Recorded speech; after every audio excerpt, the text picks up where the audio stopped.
नमस्कार, बहुत स्वागत है आप सभी का स्वराज एक्सप्रेस पे। आप देख रहे हैं हमारा खास प्रोग्राम जनता मांगे जवाब। आपके साथ मैं हूं संयम जैन।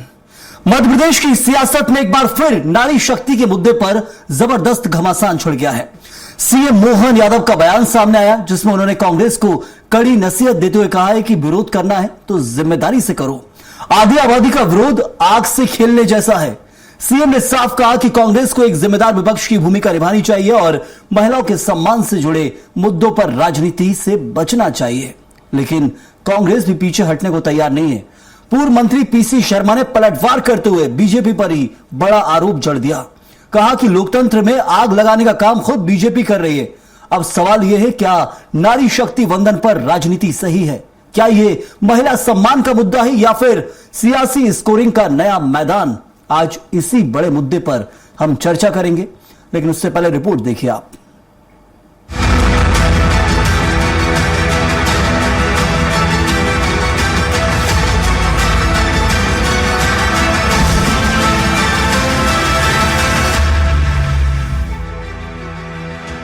मध्य प्रदेश में नारी शक्ति वंदन अधिनियम को लेकर सियासी पारा चढ़ गया है।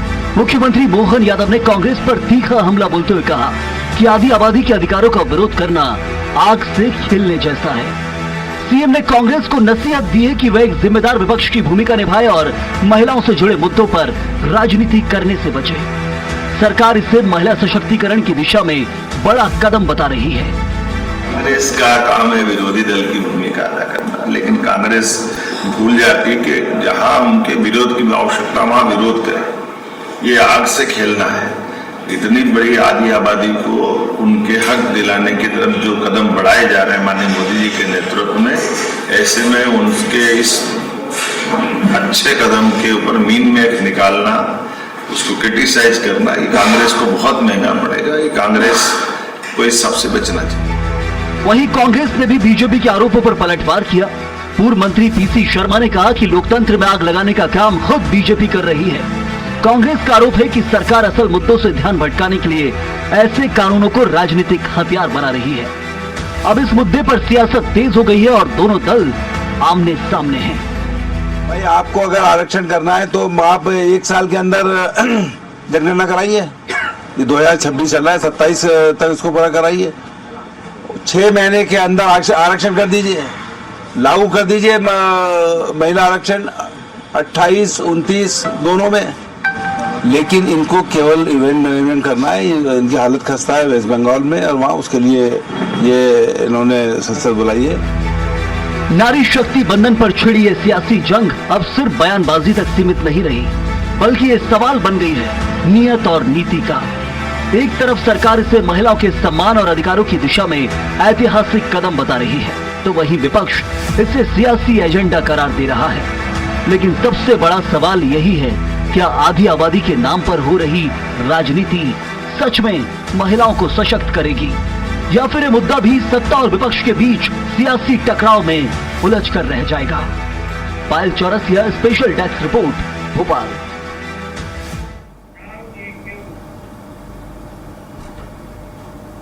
तो चलिए, आधी आबादी को लेकर ही चर्चा हो रही है और चर्चा के लिए खास मेहमान हमारे साथ मौजूद हैं। प्रियंका दुबे बीजेपी प्रवक्ता हैं, अपराजिता पांडे कांग्रेस की प्रवक्ता। आप दोनों का बहुत बहुत स्वागत। और भूपेंद्र सुलेरे वरिष्ठ पत्रकार हैं, आपका ही बहुत स्वागत चर्चा में जुड़ने के लिए। प्रियंका जी, मुख्यमंत्री मोहन यादव का बयान है आधी आबादी से खेलना बिल्कुल भी सही नहीं है, आग से खेलने जैसा है। कांग्रेस को नसीहत दी जा रही है अच्छी राजनीति करें, लेकिन आधी आबादी से कौन खेल रहा है ये समझना आज देश में बहुत जरूरी है। क्योंकि इस वक्त हम देख रहे हैं क्या कुछ हो रहा है। चुनावी प्रचार चल रहे थे, एकदम से विशेष सत्र आया और विशेष सत्र में क्या कुछ होता है इस वक्त वो देखने मिला। आज के दिन में हमने देखा क्या कुछ पूरा संसद के अंदर घटनाक्रम रहा है। लेकिन सबसे महत्वपूर्ण चीज है कि क्या कुछ कोशिश बीजेपी की है। यदि इसे लागू करना है तो कांग्रेस का आरोप है कि पहले ही कर देते, हमने सलाह दी थी 24 में करना था, या फिर जनगणना और परिसीमन की बात करते, लेकिन अब बीच सत्र बुलाकर किया जा रहा है। क्या राजनीति की जा रही है, क्या इसके पीछे समीकरण है, ये देश को समझना बहुत जरूरी है। क्या मंशा है ये बताइएगा। नमस्कार संयम जी और पूरी पैनल और दर्शकों को प्रणाम। सर्वप्रथम माननीय प्रधानमंत्री जी और हमारे मुख्यमंत्री जी का बहुत बहुत धन्यवाद, जो नारी शक्ति वंदन अधिनियम के माध्यम से आधी आबादी के पूरे अधिकार और जिस तरह से नगर पंचायत, जनपद और अलग अलग स्थानों पर महिलाओं का आरक्षण था, अब उच्च सदन तक भी उस आवाज को पहुंचाने के लिए तत्परता से कार्य किया जा रहा है। इसके लिए हम लोग महिलाओं की तरफ से उनका आभार व्यक्त करते हैं। अब संयम जी, एक कहावत कही जाती रही है कि जाती रही भावना जैसी प्रभु मुहूर्त देखी दिन जैसी, और ऐसा कहते हैं कि जैसे आपकी दृष्टि होती है वैसी आपकी पूरी सृष्टि हो जाती है। इसको समझने के लिए बहुत सीधी सी बात है कि 1971 में जनगणना हुई थी और उसको फ्रीज करवा दिया गया। अब इसे किस उद्देश्य से फ्रीज करवाया गया था, थोड़ा इस पर अगर अपन विचार करेंगे। कौन लोग राजनीतिक लाभ ले रहे थे, 25 साल तक जनगणना क्यों नहीं करवाई? क्योंकि पहले तो हर 10 साल पे होती थी, उसके हिसाब से डिलिमिटेशन होता था। आर्टिकल 81 और 82 इसका प्रोविजन करता है। तब उस समय जब ये सारी चीजें वैधानिक थी, तो आज असंवैधानिक कैसे हो गई?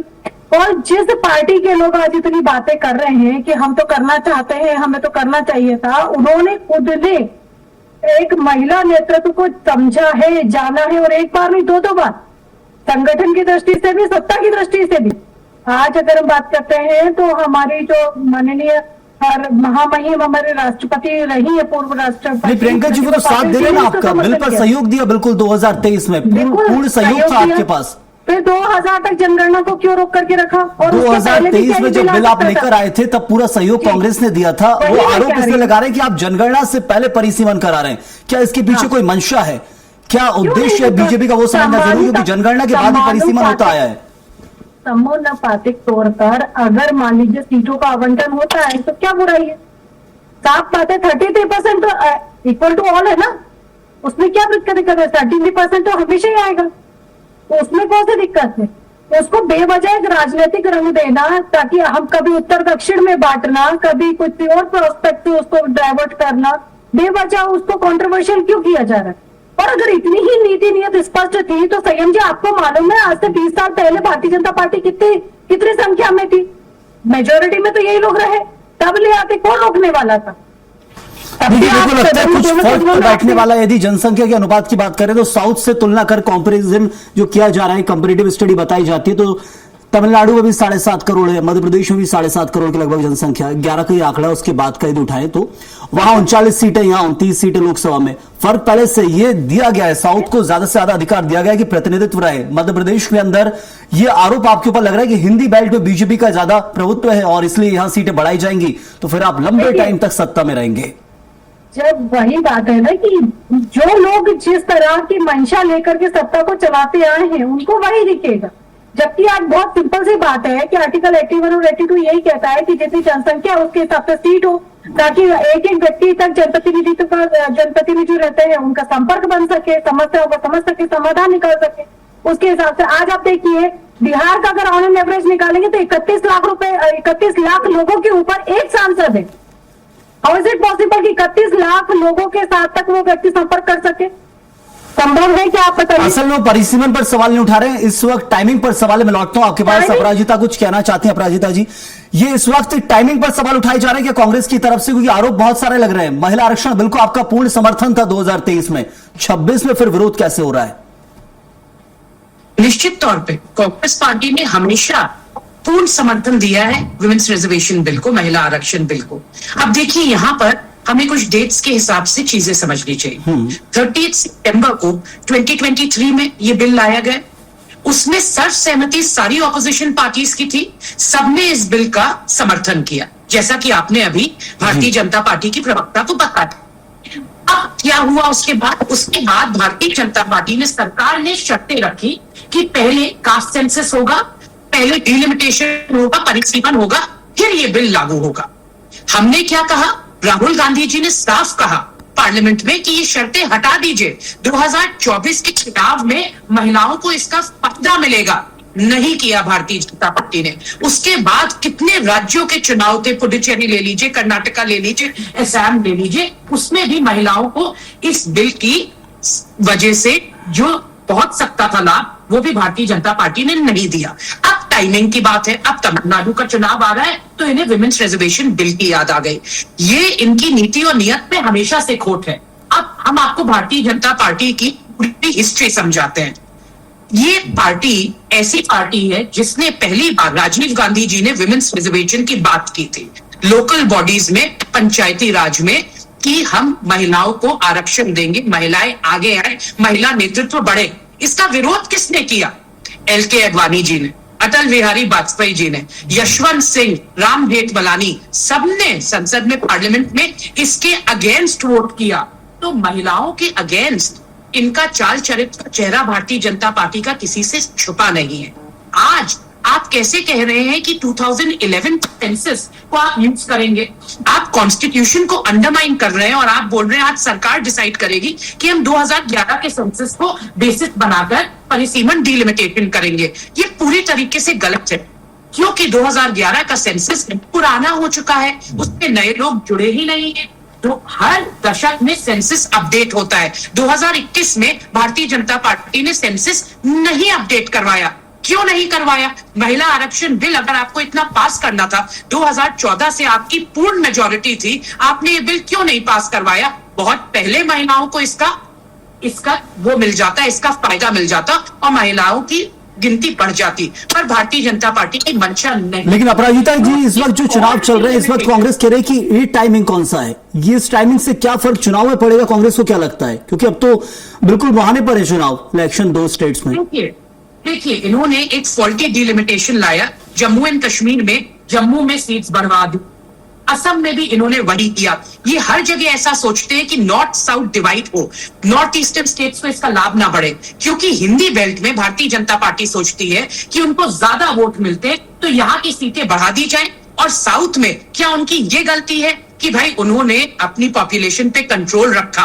अरे वो GST पे सबसे ज्यादा टैक्स देते हैं साउथ पे, तो क्या उनको इसके कारण उनको इसका लाभ मिलना चाहिए या हानि मिलनी चाहिए? पर भारतीय जनता पार्टी की मंशा साफ है, उनको लगता है कि हम कॉन्स्टिट्यूशन को अंडरमाइन करें। अमित शाह जी अपनी रैली में खुलेआम बोलते हैं कि हम 50% सीटें, 50% सीट्स बढ़वा देंगे, पर ये कहीं भी बिल में नहीं लिखा गया है। चुनावी रैली में कुछ बोलते हैं। चलिए, बिल्कुल सीट्स कॉन्स्टिट्यूशनली बढ़ेंगे, लेकिन अब क्या कुछ करने की मंशा वो जाना वो जरूर। मैं लौटता हूं आपके पास भूपेंद्र जी। इस वक्त हम देख रहे हैं बीजेपी ने कोशिश की थी कि जनगणना होगा फिर परिसीमन होगा, और इसलिए बिल लंबे समय तक लटका रहा। महिलाओं को आरक्षण तो 2023 में मिल गया था कानूनी तौर पर, लेकिन लटका क्यों है? क्योंकि लागू नहीं हो पाया।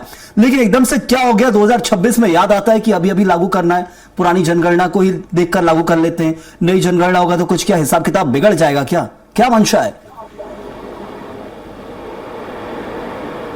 सत्र चलना है 16 से 18 तारीख के, और ये नारी अधिनियम ला रहे हैं जो, तो इसकी सबसे बड़ी कंट्रोवर्सी ये है कि 2023 में इसको पारित कर दिया सर्वसम्मति से। हाँ, लेकिन उसमें एक ये था कि जो नई सेंसर होगी, जो नई जनगणना होगी, उसके अनुसार होगा, परिसीमन होगा। अब ये 3 बिल ला रहे हैं, एक संशोधन वाला, एक परिसीमन वाला और एक जो संख्या बढ़ाने वाला। तो ये जो संशोधन है उसमें 2/3 मेजॉरिटी चाहिए संवैधानिक संशोधन के लिए।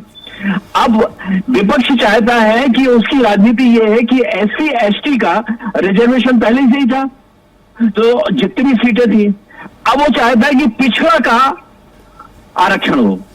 उसका वो ये नहीं कह रहा है। देखिए, नारी जो बिल है उसका विरोध कोई नहीं कर सकता, क्योंकि ये आधी आबादी का कहना है, और जो भी इसका विरोध करेगा उसको राजनीति के मायने निकलेंगे। उन्होंने एक क्यूज डाल दिया कि अगर पहले तो ये इतनी जल्दी क्यों है। दूसरी बात, अभी आपने जनगणना का नोटिफिकेशन निकाला, जनगणना शुरू हो गई है राज्यों में, तो जनगणना के आंकड़े आ जाने चाहिए, उसके अनुसार होना चाहिए, क्योंकि ये पहले से तय था। और हमेशा ही ये होता है कि जो नए जनगणना के आंकड़े होते हैं उस तरह से होते हैं। बिल्कुल, और परिसीमन भी जनगणना के बाद ही होता है कि ऐसा तो हुआ नहीं कि अब जो परिसीमन में संशोधन कर रहे हैं कि पुरानी जनगणना को लेकर हम नया परिसीमन कर लेंगे। यही तो संशोधन है बिल में। ये क्यों ना बता रही है इसकी?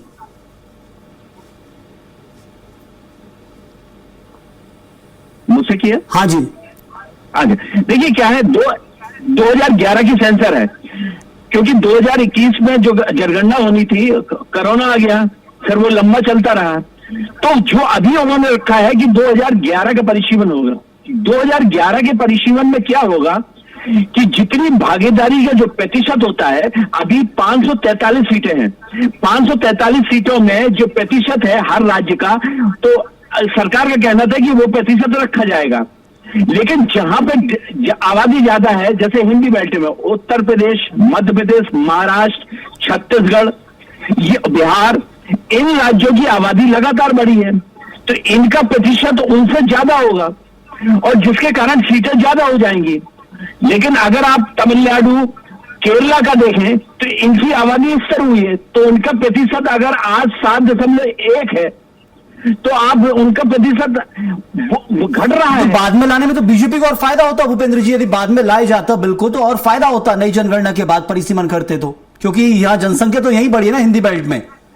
नहीं, वो बात आपकी देखिए, जब तो आंकड़े आएंगे जो अपन देखेंगे, लेकिन सबसे महत्वपूर्ण बात है उस आंकड़े में जाति जनगणना हो रही है और जाति गणना में जो पीडीए का फार्मूला समाजवादी और जिस तरह से कांग्रेस कर रही है कि पिछड़े की, क्योंकि एससी एसटी का आरक्षण पहले से है सीटों में, वो कहता है कि पिछड़ी जाति का भी आरक्षण होना चाहिए, क्योंकि उनका नैरेटिव यही था कि जिसकी जितनी आबादी है उसकी उतनी हिस्सेदारी। चलिए ठीक है, जरूर, बिल्कुल। पिछड़ी जाति के आरक्षण की मांग तो खुद बीजेपी की नेत्री भी उठाते आए उमा भारती, जब इस वक्त हमने देखा 2023 में लागू किया जा रहा था।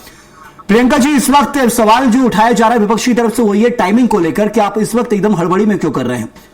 2 बार ताली बजवाई आम जनता से, महिलाओं से कि 2023 में जब बिल आया तब भी महिलाएं खुश थी, 2026 में आ रहा है तो लोगों को लग रहा है कि बिल पेश हो रहा है, जबकि उन्हें समझना है कि बिल तो पहले ही पेश किया है, अपने ही बिल में खुद संशोधन बीजेपी कर रही है जो उसने खुद लाया था।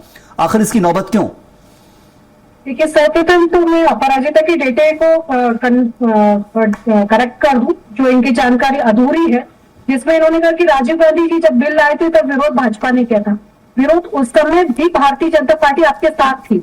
लोकसभा में भारतीय जनता पार्टी के समर्थन से ये जो बिल है वो पारित हो गया था। राज्यसभा में 7 वोट के कमी के कारण वो गिर गया था और वो पारित नहीं हो पाया। तो भारतीय जनता पार्टी ने कभी भी आप लोग के इस बिल का कभी विरोध नहीं किया। महिला आरक्षण का जिक्र कर रहे हैं? नैरेटिव गणना बंद करिए, जैसे झूठे डेटा पे आप लोग खेलते रहते हो, प्लीज उस पर मत खेलिए। दूसरी चीज, ये 1992 1993 में नरसिम्हा राव जी की सरकार के समय फिर से ये पारित हुआ। भारतीय जनता पार्टी ने पुनः इसका समर्थन किया। अपराजिता जी, आप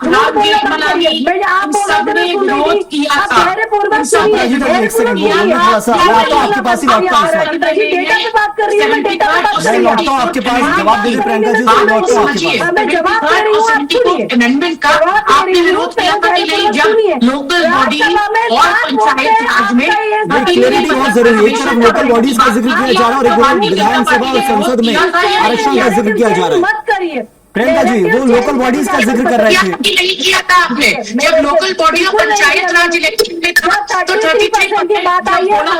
भारतीय जनता पार्टी एक एक करके अपराजिता जी, आपको आपके पास अभी वक्त है, प्रियंका जी बात पूरी कर ले फिर लौटता हूँ आपके पास। पंचायत राज इलेक्शन की बात हो रही, बात पूरी कर ले वो फिर लौटता हूँ आपके पास।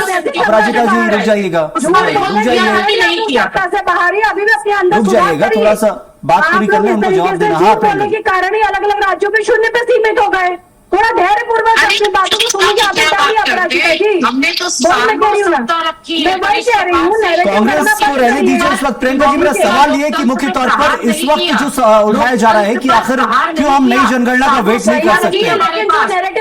प्रियंका जी, नई जनगणना का इंतजार क्यों नहीं कर सकती बीजेपी, वो सवाल उठाया जा रहा है कांग्रेस की तरफ से। होगी तो ये परिसीमन 2039 तक डिले हो जाएगा, इसलिए वो तो पता था ना बीजेपी को पहले से 2023 में कि नई जनगणना का डिले होगा। करके कम से कम लागू करें तो सही, रेक्टिफाई तो बाद में भी किया जा सकता है, उसको भी अमेंडमेंट किया जा सकता है। अगर 2011 का सेंसस को लेकर के अगर 2029 तक लागू किया जा सकता है, 2034 तक नहीं रुकना पड़ेगा, तो क्या दिक्कत हो रही है?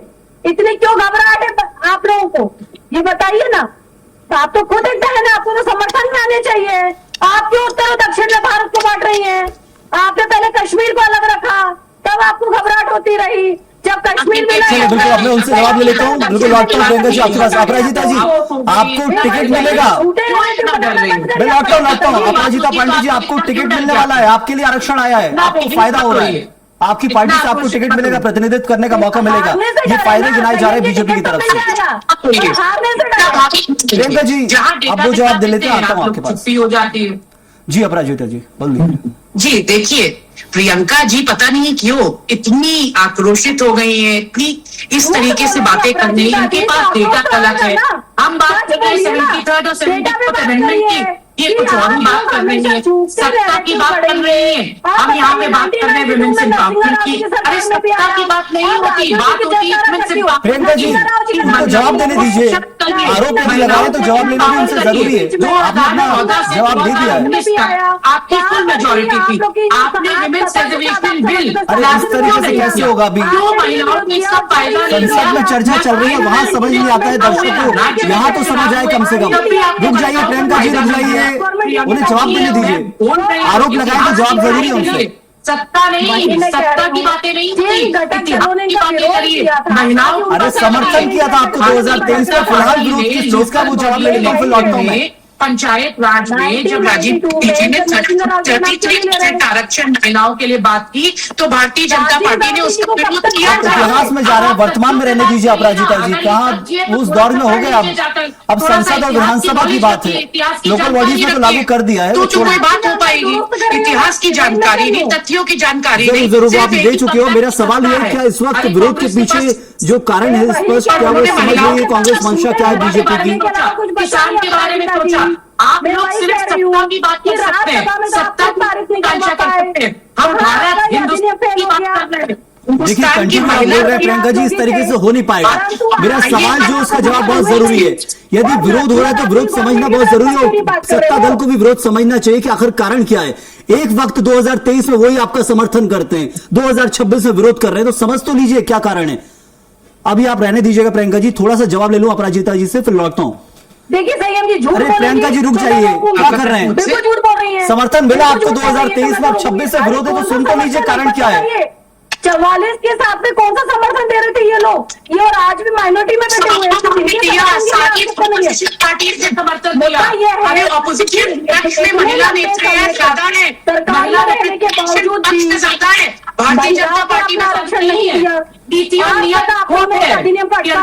लग रहा है कि यदि 29 की कोई मंशा है, अपराजिता जी मेरा सीधा सवाल आपसे, क्या मंशा आपको लग रही है बीजेपी क्या चाहती है? अभी तो चुनाव हो गए 5 राज्यों के, भले ही बीच में लाए हैं, क्या मंशा लग रही है? इससे क्या होगा आगे जाकर यदि 29 से पहले आ गया तो? संयम जी, प्रियंका जी हो गया मेरा जवाब उनसे। हाँ जी, देखिए मैं हमेशा कहती हूँ भारतीय जनता पार्टी को ये समझने की बहुत जरूरत है। सत्ता के अहंकार में बार बार बोलना कि हम सत्ता पे आते, हम सत्ता में हैं, अरे सत्ता चली भी जाती है। कांग्रेस पार्टी ने जितने साल सत्ता संभाली, इस देश के लिए तो भला किया है। अब फिर आप पुरुषों के बीच में मत बोलिए, नहीं रहे मुझे मजबूर कर रहे हैं माइक डाउन कराने पर। मैं चाहता हूँ कि सारी बातें एक साथ हो, लेकिन आप थोड़ा सा धैर्य तो रखें। सत्ता में है तो ये है क्या कि सत्ता में है तो बोल ही नहीं सकता मुद्दों पर। ये बात है प्रियंका जी, सत्ता में विपक्ष की आवाज को दबाना है। ये कंटिन्यू लगातार डिस्टर्बेंस होता है, इसलिए मैं आप दोनों को छोड़कर, मेरे पास समय खत्म हो चुका है। भूपेंद्र जी से जवाब लूंगा, समय बिल्कुल खत्म हो चुका है मेरे पास। भूपेंद्र जी 29 में यदि लागू हो जाए, क्योंकि जनगणना होगा और परिसीमन होगा, तो 34 तक जाएगा मामला, 2 साल जनगणना में लग जाएंगे। 29 में आ गया तो किससे फायदा और किससे नुकसान हो सकता है? भूपेंद्र जी नहीं है तो वुमेन्स एम्पावरमेंट की बातें भारतीय जनता पार्टी बिल्कुल शोभा नहीं देता। मैं प्रियंका जी से यही कहना चाहती हूँ, अपराजिता जी रुक जाइए, मेरा सवाल भूपेंद्र सुंदरी जी से। भूपेंद्र जी सवाल सुना आपने? सत्ता तो आज है, विमेंस रिजर्वेशन अरे उनका बाइक तो उठा दीजिए भूपेंद्र जी का। तो आपको महिलाओं की याद आ गई? तमिलनाडु का चुनाव आया तो महिलाओं की बात याद आ गई? 2014 देखिए चर्चा होनी थी, लेकिन आप लोग आपस में लड़ रहे हैं, बहस कर रहे हैं। सवाल जिसका जवाब चाहिए था, जो सवाल वो आज भी सवाल बने हुए हैं, क्या कुछ कारण है, क्या मंशा, वो सब अभी तक सवाल धरे हुए हैं। मैं भूपेंद्र जी से अंतिम जवाब लूंगा, समय खत्म हो चुका है। भूपेंद्र जी आवाज पहुंच रही है आप तक मेरी आवाज आ रही है? जी बोलिए। देखिए अभी राज्यों में चुनाव चल रहे हैं, पश्चिम बंगाल की चुनाव होने वाले हैं, और इसके कारण ये फैक्ट दिया जा रहा है कि वहां पे दीदी है, और जिसके कारण उसका जो 1-2% अगर पोलराइजेशन होता है कि हम महिला विधेयक को लाने वाले हैं, और इससे राजनीतिक रूप में तो काफी कुछ समीकरण। दूसरी बात, अगर ये बिल, अगर संविधान संशोधन गिरता भी है तो बीजेपी ये कहेगी कि मैंने तो पूरा प्रयास किया, कांग्रेस ने नहीं किया। और अगर वो पास होता है तो फिर तो उस सरकार को शेयर मिल रही है। तो सरकार की दोनों तरफ से जीत है, और ये सरकार उस तरह से नैरेटिव अपना बना रही है, क्योंकि उसने अपने राज्य स्तर पर जो भी उनकी पार्टी के कोर मेंबर है उनको उसका प्रचार करने के लिए उन्होंने 15 से 25 का काम दे दिया है, और जिसके तहत एक माहौल बन रहा है। और हमने देखा है जब से लाडली बहना और जो योजनाएं चली हैं, जो फैक्ट बोल था उसको डिवीजन बोल्ड किया, महिलाओं का एक एकत्रीकरण बोर्ड बनाया पार्टियों ने, और जिसके कारण सत्ता की कुंजी लगातार उनके पास जाती रही। आज यह राजनीति का इतिहास रचने की कोशिश हो रही है कि हम जिस तरह से अगर वोट महिलाओं को दे रहे हैं तो वो वोट हमारा होगा। चलिए ठीक है, तो एक बड़ी कोशिश जो आप बता रहे हैं वो की जा रही है इस वक्त। एक बात और, हाँ जी, साथ में जो कांग्रेस है और उसका जो ग्रुप है वो राजनीति पिछड़ा की कर रहा है, जो कि सबसे बड़ी आबादी है, और जो प्रधानमंत्री भी कहते हैं कि हम पिछड़े वर्ग से आते हैं, तो उसकी राजनीति कर रहा है कि आप पिछड़े वर्ग से आ रहे हैं तो उनका भी आरक्षण होना चाहिए, जिस तरह से SC ST का है। तो बड़ा ट्विस्ट है इसमें। तो ये समझिए आप कि ये मामला बड़ा पेचीदा होगा। अभी बहस चल रही है, कल वोट मतदान है 4 बजे, तो आप देखिए उसमें क्या होता है। बिल्कुल इंतजार इसी चीज का ही क्या कुछ निकलकर सामने आता है। लेकिन एक बड़ी चीज आपने बताया कि यदि पास हो गया तो भी बीजेपी को फायदा और नुकसान हुआ तो फिर कांग्रेस बैठे बिठाए विलन बन जाएगी, और कांग्रेस समेत विपक्षी दल देश में विलन बन जाएंगे और कहेंगे कि देखिए हमने कोशिश की थी लेकिन हो नहीं पाया। तो दोनों तरफ बीजेपी को फिलहाल जीत है यहां पर विशेष सत्र के जरिए, लेकिन अब आने वाले वक्त में सब कुछ और क्लियर हो जाएगा। इंतजार करते हैं। वक्त इतना था, शुक्रिया अदा करूंगा प्रियंका जी आपका, अपराजिता जी आपका, और साथ में भूपेंद्र जी आपका भी बहुत बहुत धन्यवाद चर्चा में जुड़ने के लिए।